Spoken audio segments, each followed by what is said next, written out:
ઋતુ બદલે એટલે લોકોમાં રોગચાળાનું પ્રમાણ વધારે જોવા મળતું હોય છે અને રાજ્યમાં અત્યારે પરિસ્થિતિ એવી છે કે પાણીજન્ય રોગો છે વધારે થઈ રહ્યા છે. ઘણા બધા લોકો છે તેના એવા ગંદા અને પ્રદૂષિત પાણી પીવાથી મોત પણ થઈ રહ્યા છે અને આ મુદ્દે હવે કોંગ્રેસના શક્તિસિંહ ગોહિલ છે ક્યાંક આક્રમકતા સાથે લડી લેવાના મૂડમાં દેખાઈ રહ્યા છે, કારણ કે ગાંધીનગરમાં જે ટાઇફોઇડના કેસ આવી રહ્યા છે, ન માત્ર રાજ્યનું ગાંધીનગર પરંતુ ઘણા બધા શહેરો છે કે ત્યાં હોસ્પિટલમાં લોકોની લાઈનો છે અને આ બધું જ પ્રદૂષિત અને ગંદુ પાણી પીવાને લીધે લોકોને રોગ થઈ રહ્યા છે. તેના વિશે જ આ વિડીયોમાં વાત કરવી છે.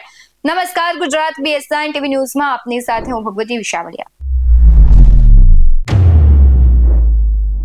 આપણે જોઈએ કે ઋતુ બદલે એટલે લોકોમાં રોગચાળો જોવા મળતો હોય છે. શરદી, ઉધરસ, તાવ જેવા રોગ થતા હોય છે, પરંતુ જે અત્યારે પરિસ્થિતિ રાજ્યમાં ઊભી થઈ રહી છે કે પ્રદૂષિત અને ગંદુ પાણી પીવાથી ક્યાંક ને ક્યાંક લોકો બીમાર પડી રહ્યા છે.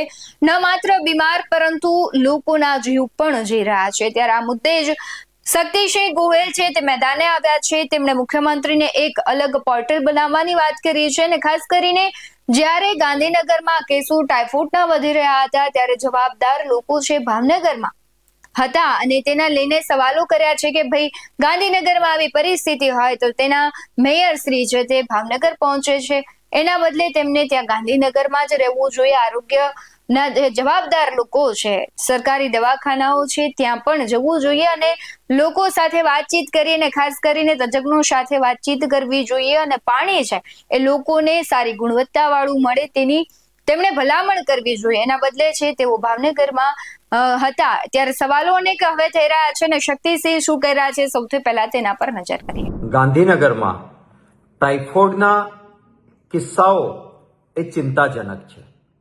સરકાર તરફથી જે આંકડાઓ અપાય છે એ અને લોકોમાંથી જે પ્રાપ્ત થાય છે માહિતી, એ વચ્ચે બહુ મોટું અંતર છે.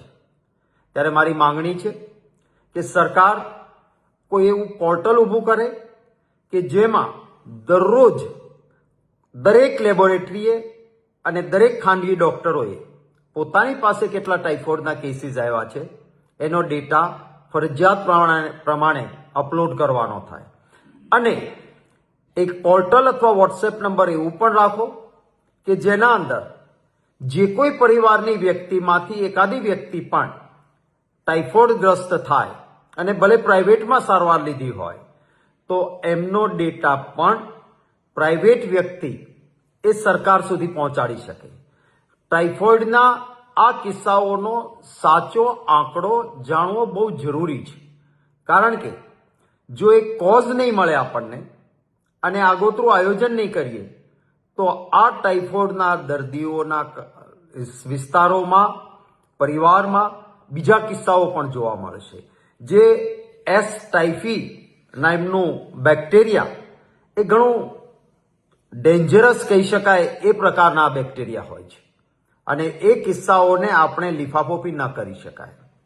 એસ ટાઇફી અથવા તો બેક્ટેરિયા અથવા ટાઇફોઇડ માટે જે જવાબદાર બેક્ટેરિયા છે એ મોટા ભાગે પાણી દૂષિત હોવાના કારણે પ્રાપ્ત થાય છે અને કોઈ સ્લમમાં નહીં, સેક્ટર 21માંથી પણ મને માહિતી મળી કે કિસ્સાઓ મળ્યા છે. એનો અર્થ એ કે ગાંધીનગરના અંદર મોટા પાયે દૂષિત પાણી લોકો સુધી પહોંચવાડવાના કારણે આ ઘટનાઓ બની છે.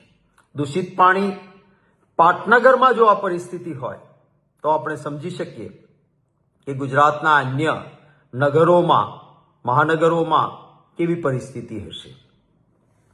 પાણી શુદ્ધ મળે એ આરોગ્ય માટે જરૂરી છે અને મહાનગરપાલિકાઓ, નગરપાલિકાઓ, સરકાર એની પ્રાથમિક જવાબદારી છે અથવા મુખ્ય જવાબદારી કહી શકાય એ જવાબદારી છે લોકોના આરોગ્યની, જાનમાલની અને સુરક્ષાની જાળવણીની. કમનસીબે આ અંગે ગંભીરતાથી સરકાર વિચારતી નથી અને એક મોટા પાયે ભ્રષ્ટાચાર પણ આના માટે જવાબદાર છે.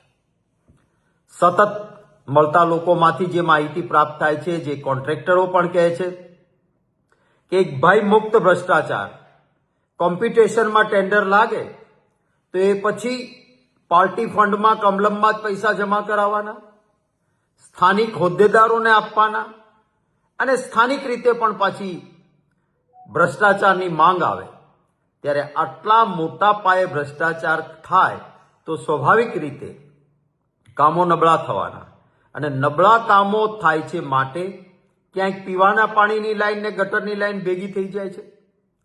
પાણીની શુદ્ધતા માટે જે પ્રોસેસ કરવાની હોય એમાં પણ ભ્રષ્ટાચાર થાય છે અને પરિણામે દૂષિત પાણી ગુજરાતીઓને પીવાનું કમનસીબે આવ્યું છે.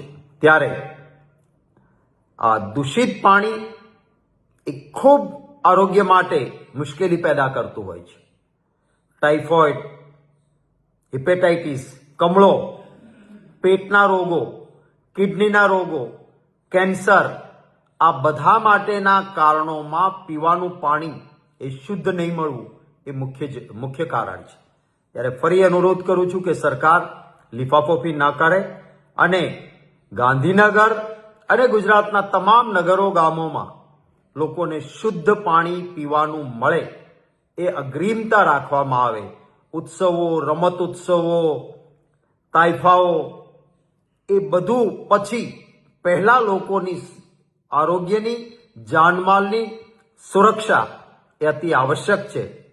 હું મુખ્યમંત્રીશ્રીને પણ વિગતથી આ બધા સૂચનો મોકલી રહ્યો છું અને આશા રાખું છું કે ગાંધીનગરમાં અને સમગ્ર ગુજરાતમાં લોકોને શુદ્ધ પીવાનું પાણી મળે, લોકોના આરોગ્યની જાળવણી થાય એ માટે સરકાર ગંભીર બનશે. જે પ્રમાણે શક્તિસિંહ ગોયલ આક્ષેપ કરી રહ્યા છે અને ખાસ કરીને પ્રાથમિક જરૂરિયાત પાણી કહેવાય અને લોકોને જો આ પ્રાથમિક જરૂરિયાત પૂરી ન થતી હોય તો એ વિકાસ કામનો શું તેવા પણ સવાલો થયા છે. સાથે તેમણે ભ્રષ્ટાચાર અંગે પણ વાત કરી હતી.